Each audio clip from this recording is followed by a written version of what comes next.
की खामोशी में जब दुआएं रुकती नहीं,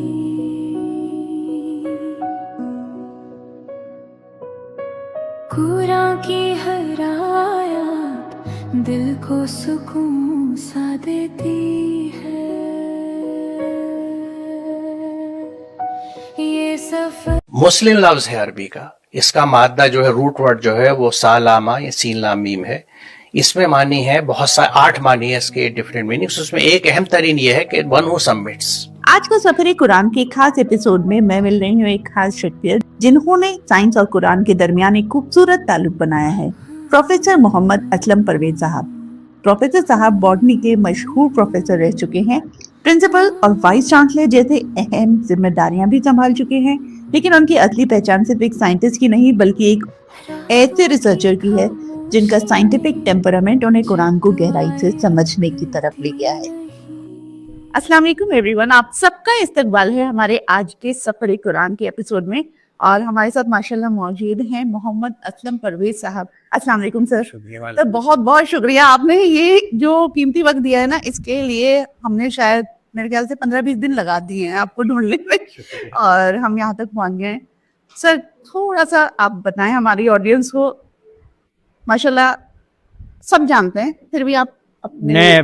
मेरा ताल्लुक पुरानी दिल्ली से है। पहला तारुफ मेरा ये है, बल्ली महारानी की पैदाइश है मेरी, और वहीं पढ़ा। उस ज़माने में दिल्ली कॉलेज हुआ करता था जिसको अब ज़ाकिर हुसैन दिल्ली कॉलेज कहते हैं। वहीं से मैंने बीएससी करी थी, फिर अलीगढ़ चला गया, एमएससी पीएचडी वहीं से करी। सब्जेक्ट मेरा बॉटनी था, वहीं अलीगढ़ में पढ़ाया। फिर ज़ाकिर हुसैन कॉलेज आ गया, तकरीबन 24 साल यहाँ पढ़ाया बॉटनी डिपार्टमेंट में।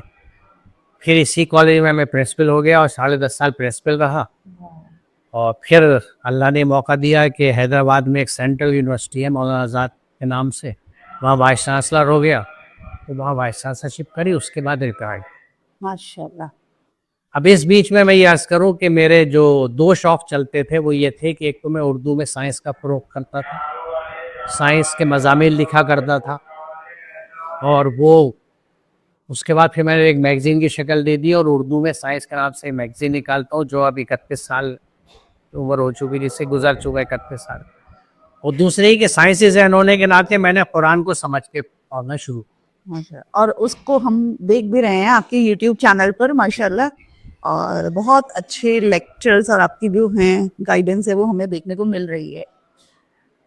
अमूमन सर मैं अपना ये जो मैंने सफ़र कुरान शुरू किया हुआ है, अब इस सफ़र कुरान को यहाँ से मैं चाहूँगी कि आप थोड़ा उस पर रोशनी डालें कि हम जीरो से स्टार्ट करते हैं, वो लोग जिनको बिल्कुल भी नहीं पता कि है क्या ये चीज़, और लोगों ने अपने अपने हिसाब से कुरान को क्या बना लिया है। प्लीज सर बताएं। देखिए ये भी एक रुख है कुरान के सफ़र का जी, कि इसकी शुरुआत वहाँ से हुई, उस कौम से हुई और उस प्यारे नबी सल्लल्लाहु अलैहि वसल्लम से हुई कि जिन्होंने पूरी ज़िंदगी कुरान पे अमल करके दिखा दिया। और ये यूनुस की आयत नंबर 15 बताती है कि आप ये कहते हैं कि मैं इत्तिबा नहीं करता मगर सिर्फ वही, और अगर मैं नाफरमानी करूं तो बड़े दिन के अज़ाब से डरता हूँ। ये रसूलुल्लाह सल्लल्लाहु अलैहि वसल्लम ये फरमा रहे हैं कि मैंने सिर्फ कुरान पे अमल किया, यानी जब से कुरान उन पे नाजिल हुआ बेसत से लेके वसाल तक पूरी ज़िंदगी उन्होंने कुरान पे अमल किया है। तो इस हिसाब से देखें तो रसूलुल्लाह की सबसे बड़ी सुन्नत तो यही हुई कि कुरान पे अमल करना। अब हमारे रसूल से मोहब्बत करने वाले तो बहुत हैं, क्योंकि हमारे आज दिखावे का ज़माना है, लेकिन ये मोहब्बत करने वाले क्या रसूल की सुन्नत पे अमल कर दें या कुरान पे अमल करें? तो वो ज़माना जिसमें वो हज़ीम हस्ती आई जिसने पूरी ज़िंदगी कुरान पे अमल किया, वहाँ से सफ़र शुरू होकर आज हमारे ज़माने में आ गया, जहाँ मैं सिर्फ हिंदुस्तान की बात नहीं करता बल्कि मैं ये कह सकता हूँ कि क्रॉस द ग्लोब दुनिया में जहाँ जहाँ मैं गया हूँ वह अक्सरियत मैंने उन मुसलमानों की देखी है जो कुरान को पढ़ते ज़रूर हैं लेकिन समझते नहीं। जब समझते नहीं है तो अमल भी नहीं करते। तो वहाँ से लेके ये भी कुरान के सफ़र का रुख है, जबकि कुरान को समझना और उस पर अमल करना हर एक पे फ़र्ज़ है, और वो मुस्लिम होता ही जब है कि जब कुरान को समझ कर उस पर अमल। सही बात, सही सही, बिल्कुल टोटली एग्री।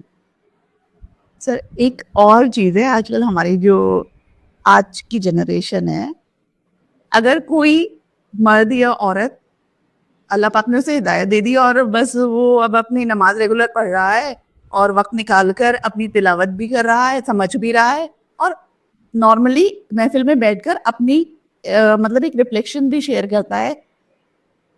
مطلب کوئی دینی بات کرنے لگتا ہے تو اس کے اوپر طنز یہ ہوتا ہے, ہاں ہم بھی تمہاری ایج میں پہنچ جائیں گے تو ہم بھی کر لیا کریں گے, ارے چھوڑ یار اب کچھ اور کر لیتے ہیں. تو سر ایسے لوگوں کے لیے کیا؟ دیکھیے یہاں بڑی دلچسپ بات یہ کہ رسول اللہ کو بھی قرآن یہ سمجھاتا ہے کہ اس طرح کے چاہے وہ لائٹلی لیں کسی بات کو, چاہے کرٹیسائز کریں, ان کو اگنور کرنا چاہیے. کیونکہ یہ بدقسمتی کی بات ہے کہ لوگ قرآن کی اہمیت نہیں سمجھتے. اس کی وجہ یہ ہے کہ صدیوں سے ہمارے یہاں چلن یہ ہے کہ ہم مسلمان پیدائشی بن گئے, کہ مسلمان گھر میں پیدا ہو گئے تو مسلمان ہو گئے, کسی غیر مسلم کے گھر میں پیدا ہوئے تو جو اس کا مذہب ہے وہی ہمارا ہو گیا. یعنی ہم لوگ اب اپنے فیتھ کے بارے میں نہ سوچتے ہیں نہ سوال کرتے ہیں. تو ایکسیڈنٹل ہے ریلیجن ہمارا, کہ جہاں پیدا ہو گئے وہیں کی ہو گئے. جبکہ جس کے پاس عقل ہے وہ ہمیشہ یہ سوچے گا کہ میں کیا کر رہا ہوں اور کیوں کر رہا ہوں. کیونکہ عقل ایک ایسی چیز ہے جو انسان کو انسان بناتی ہے. ایوولوشن میں اور جانوروں کے مقابلے میں انسان بہتر صرف عقل کی بیسس پہ ہے, انٹلیکٹ کی بیسس. اس انٹلیکٹ کو اگر ہم فیتھ کے لیے استعمال نہیں کرتے تو پھر ایک سوالی نشان ہماری انٹلیکٹ کی بھی ہے. تو یہ چیز یہ میں نے بھی ایکسپیرینس کیا اپنی زندگی میں. بہت قریبی فیملی ممبر کو میں نے جب قرآن ترجمے سے دیا کہ اس کو پڑھیے گا, تو ان کا جواب یہ تھا کہ پرویز بھائی ابھی تو بہت عمر پڑی ہے, جب بڑھاپے میں آئیں گے جب پڑھ لیں. تو یہ سوچ ہے, اس کا ہم کچھ نہیں کر سکتے. اس کی وجہ کیا ہے؟ کیونکہ ہمیں بچپن سے دیکھیے یہ بڑی بدقسمتی ہمارے ہاں یہ ناسائنسی بھی ہے اور غیر سائنسی ایٹیچیوڈ ہے کہ بچے کو قرآن بنا سمجھے پڑھایا جاتا ہے. اس کو ہم نے نازا قرآن کا نام دے رکھا ہے. بچہ بہت سینسیٹیو ہوتا ہے, اسے آپ بچپن سے یہ بات سمجھا رہے ہیں کہ آپ کسی چیز کو بنا سمجھے بھی پڑھ سکتے ہیں. اور ایون اتنی اہم کتاب جس کو آپ اپنی یعنی دھرم گرنتھ کہتے ہیں, کتاب ہدایت کہتے ہیں, اس کو بھی بنا سمجھے پڑھ لو. تو ایک تو اس کے سب کانشیس میں یہ بات بیٹھ گئی کہ آپ بنا سمجھے بھی کسی چیز کو پڑھ سکتے ہیں. صرف ہجے ہی تو ملانے ہیں, جی صرف ہجے ہی تو ملانے ہیں. بچے کے دماغ میں یہی رہے گا کہ ہجے ملانے ہیں بس, بالکل اس کو اس کی نظر میں. اب اس کے ساتھ بڑا ہوا, اسے نماز سکھا دی, پھر اور بڑا ہوا روزہ رکھوا دیا, تو اس کے لیے اسلام جو ہے وہ صرف روزہ نواز کا نام ہے. پیسے کمائے لگا تو اس کو یہ بتا دیا کہ زکوٰۃ, وہ بھی ہم 2.5% اسے بتاتے ہیں, زکوٰۃ دے دو اور پھر پیسے ہو جائے تو حج کراؤ. وہ اب حج اور عمرہ فیشن بھی ہو گئے, چلن بھی ہو گئی, ہر کوئی جا رہا ہے. کیونکہ اس کے پیچھے یہ تصور ہے کہ آپ جیسے ماں کے پیٹ سے نکلتے ہیں ایسے ہو جائیں گے, تو ہر سال آپ عمرہ کر کے آ جائیے تو دھل کے آ جائیں گے, سارے گناہ پاپ دھل جائیں گے آپ سے. یہ ساری وہ چیزیں ہیں جو قرآن میں نہیں ہیں. تو اب جب اسلام محدود ہو گیا نماز روزے تک, وہ پھر قرآن کو کون پڑھے گا؟ اسی میں ساری جنت کے فیصلے ہو گئے, سارے محل بھی مل گئے, سب کچھ مل گیا. یہ ساری چیزیں وہ ہیں جو قرآن کو ہٹا کے منظر پہ لائی گئی. قرآن کی طرف آپ لوٹیے تو اسلام کا ایک دوسرا تصور ہے. یقیناً روزہ نواز زکوٰۃ یہ اہم چیزیں, ان کی اہمیت سے صوم صلات کی, حج کی, زکوٰۃ کی اہمیت سے کوئی انکار نہیں کر سکتا. لیکن محض اسی کو اسلام مان لینا بہت بڑی بلندر ہے. صحیح بات. بہت سی اس میں مثال طور پہ اقامت صلات جو ہے وہ تو ہے ہی قرآن کے نظام کو اور اللہ کے نظام کو ربوبیت کے پالن ہار ہے. وہ یہ کہتا ہے کہ جس طرح میں سب کو پالتا ہوں, تمہارے پاس بھی جو کچھ ہے تم بھی اپنے لیول پہ ایک چھوٹے سے پالن ہار بنو, لوگوں کو مدد کرو, جو تمہارے پاس ہے اوروں کو دو, اور جس کو دو اس میں کوئی ڈسٹنکشن نہیں ہے کہ ہندو مسلم, سب کو قرآن کی, کیونکہ وہ رب سب کا ہے, اسے مسلمانوں کا نہیں ہے. تو وہ ہمیں بھی ایسے ہی مسلمان بناتا ہے کہ تم سب کی خدمت کرو, سب کی مدد کرو, سب کے ساتھ احسان کرو. اب یہ تعلیمات اسلام کا حصہ ہمارے یہاں کہاں رہی ہے؟ جس اخلاق کی بات قرآن کہتا ہے, جن مینرزم کی بات کہتا ہے, جس عزت کی بات کرتا ہے کہ ہر انسان کی عزت کی جائے. اب دیکھیے قرآن کی ایک آیت ہے, لقد کرمنا بنی آدم, ہم نے بنی آدم کو, انہیں چلڈرن آف ایڈم کو, آدم کی اولاد کو تکریم کے لیے پیدا کیا ہے. اب اس آیت کے ہوتے کوئی مسلمان کسی کی بے عزتی کر ہی نہیں سکتا. ہم تو گھر میں بے عزتی کرتے ہیں, مرد عورت کی بے عزتی کرتا ہے, عورت مرد کی کرے گی, سامنے نہیں کرے گی, پیٹھ مڑ گئی تو کرے گی. تو یہ چیزیں جو ہے قرآن سے دوری دے کہ ہماری جتنی تباہی اور بربادی ہے آج اس ملک سے لے کے دنیا بھر میں, اس کی وجہ قرآن سے دور دی. ہم نے قرآن کو چھوڑ دیا, اللہ نے ہمیں چھوڑ دیا. اب اگر ہم سمجھتے ہیں کہ نمازیں پڑھ کے روزے رکھ کے اللہ سے جڑ جائیں گے, کبھی نہیں جڑ سکتے, کیونکہ پورے قرآن کو سمجھنا اور اس پہ عمل کرنا. सही बात है। मैं थोड़ा सा आप ये शेयर कीजिए सर, ये जो कुरान से आपका जो डिटेलिंग और अच्छे से उसको समझ के पढ़ना, ये कब से था? बचपन से था? नहीं, बचपन से तो नहीं था, क्योंकि बचपन में तो मैं, बल्कि आपसे अर्ज करूं कि मैंने तो बचपन में वो नाज़िल कुरान भी नहीं पढ़ा था। अल्लाह। मैं जब स्कूल में था तो मेरे एक हाफिज साहब दोस्त थे, जी। उनके साथ मैंने कुरान पढ़ना शुरू किया, क्योंकि मुझे एहसास था। वजह ये थी कि मुझे बचपन में, ये ज़रूर है कि बहुत छोटा मैं था तो मेरे वालिद साहब मुझे दरस कुरान में ले जाते, तो बचपन से मैंने दरस कुरान सुने हैं। मस्जिद नवाब वाली मल्ली मारान में है, वहाँ इतवार में दर्स होता था।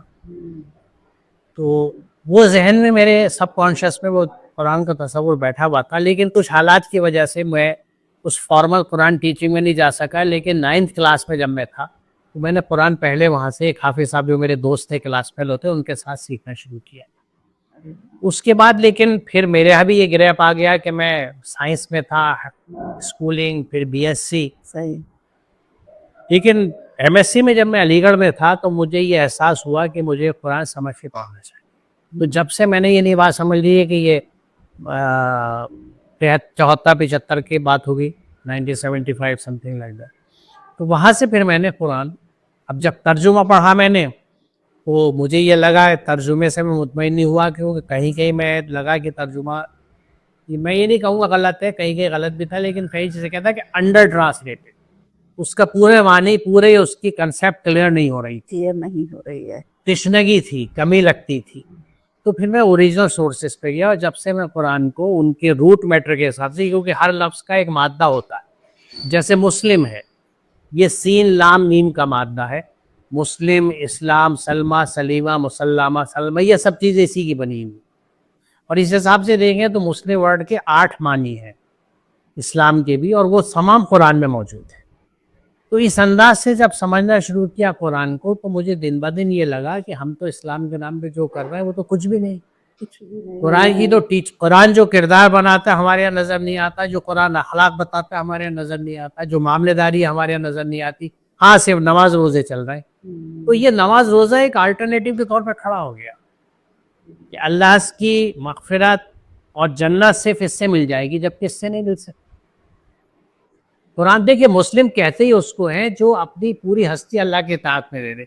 हज़रत इब्राहिम से जब अल्लाह ने कहा अस्लिम आला अस्लमतु लिरब्बिल आलमीन, कि तुम अपनी हस्ती इताअत में दे दो, तो आपने फरमा दिया मैंने अल्लाह रब्बुल आलमीन को अपनी पूरी हस्ती इताअत में। पूरी हस्ती इताअत में देने का मतलब यह है कि मेरी ज़िंदगी का हर काम अल्लाह के हुक्म से। और इसके लिए देखिए माइदा की आयत नंबर 44 बड़ी अहम है, जो ये बताती है कि जो अल्लाह ने नाजिल किया है, जो इसके मुताबिक फैसले ना करे वही तो काफिर है। वमल्लम यहकम बिमा अंज़लल्लाहु फउलाइका हुमुल काफिरून। और इसमें 44 के बाद 45 और 47 3 आयतों में सेम आयत है, एक जगह काफिरून, एक जगह फासिकून, एक जगह जालिम। यानी अल्लाह ने जो नाजिल किया उसके मुताबिक जो फैसले नहीं करता वो कुरान के हिसाब से फासिक है, जालिम है, काफिर है। फिर आराफ, सूरह आराफ की 3 आयत नंबर 3 कि तबउ मा उनज़िला अलैकुम मिन रब्बिकुम वला तत्तबउ मिन दुनी औलिया, जो अल्लाह की तरफ से नाजिल हुआ है उसको इत्तिबा करो, ये हुक्म है अल्लाह। तो जब कुरान पे अमल करने का हुक्म है, हम उस पर अमल नहीं कर रहे, हमने 2-3 हुक्म उठा लिए और उनको इबादत जान के और मान के उस पर लगे हुए हैं, बाकी चीज़ें हम भूल गए। तो इसके लिए देखिए सूरह बकरा की आयत नंबर 25 है, वो ये कह रही है कि तुम किताब के एक हिस्से पर अमल करते हो और दूसरे साथ कुफ्र करते हो, तो तुम में से जो ऐसा करे तो उसकी सज़ा इसके सिवा क्या है कि दुनिया में ज़लील ख्वार होकर रहे और आखिरत में शदीद तरीन अजाब की तरफ लौटा दिया जाए। हम चुन अहकाम कुरान के उठा लिए, उनको इबादत बना लिए, इनकी अहमियत से इनकार नहीं है किसी। सौम, सलात, ज़कात, हज अहम है, लेकिन पूरी किताब तो नहीं है ना। ये कुरान की 6000 से ज़्यादा आयतें हैं, उनमें अगर मान लीजिए 200 भी अहकाम आते हैं तो हमने तो 4 ही उठाए, बाकी कहाँ गए? बाकी कहाँ गए? सही बात है। और बहुत हुक्म है, अब जैसे बहुत बड़ी इबादत, क्योंकि देखिए अल्लाह के हर हुक्म पे अमल करना इबादत। अगर कुरान ही कहता है कि वाहसिन, एहसान करो, और एहसान इतनी बड़ी इबादत है कि इसके लिए अल्लाह ने 2 बातें कही हैं। एक तो जो लोग एहसान करते हैं अल्लाह उनसे मोहब्बत करता है, और अल्लाह की रहमत हमेशा उसके साथ रहती है। अब ये दोनों इतने बड़े दर्जे, हम तो अल्लाह से दुआ करते हैं कि तो हमसे राज़ी हो जा, वो कह रहा है मैं तुमसे मोहब्बत करूँगा। शर्त क्या है? एहसान करो। एहसान जबान से, माल से, हाथ पैरों से। डू गुड टू अदर्स, जो भला कर सकते हो करो सबका, मैं तुम्हारा दोस्त हूँ, तुमसे मोहब्बत करूंगा, मेरी रहमत तुम्हारे साथ रहेगी। अब ये एहसास कहाँ है? कहीं एहसान करते लोग दिखते हैं, एहसान करते हैं तो उससे ज्यादा जताते हैं और उससे बड़ा रिटर्न चाहते हैं। रिटर्न चाहते हैं, मतलब बिना मतलब के कोई है ही नहीं कुछ नहीं नहीं, जबकि मुसलमान तो होता ही, मुस्लिम जीता सबके लिए है, अपने लिए नहीं जीता वो। मुसलमान है ही वो जो दूसरों के लिए जिए। तो ये कुरानी तालीमात है। सर, मेरी ऑडियंस के लिए आप कुछ मतलब गाइडलाइंस या एक रहनुमाई प्लीज कर सकें प्लीज? मैं तो सिर्फ एक बात यानी कुरान के स्टूडेंट के तौर पे ये कहूँगा कि हम सब कुरान को समझ के पढ़ें, पॉइंट नंबर 1। और दूसरी ये कि हमें ये बात समझना चाहिए कि कुरान की जो बुनियादी तालीम है वो इंसानियती खिदमत के लिए है। तो हमारा अखलाक बेहतरीन हो, हमारा किरदार बेहतरीन हो, हमारे मैनरिज्म और हमारे मामलात, हर एक से मोहब्बत कीजिए, नफरत किसी से मत कीजिए। जो आपसे नफरत करता है आप उससे मोहब्बत कीजिए, ये कुरान कहता है, मैं नहीं कह रहा। तो यही वो कुरान की टीचिंग्स है जो हमारे यहाँ गुम हो गई है। तो कुरान से जुड़िए और कुरान का किरदार अपनाइए, कुरान वाले मुसलमान बन जाए। मेरा तो यही मैसेज। बहुत शुक्रिया। खूबसूरत मैसेज है, जज़ाकल्लाह सर, बहुत अच्छा लगा। दुआ में याद रखिएगा सर। अस्सलाम वालेकुम। हर दिल में कहानी है, हर पल एक मंजूर कुरान।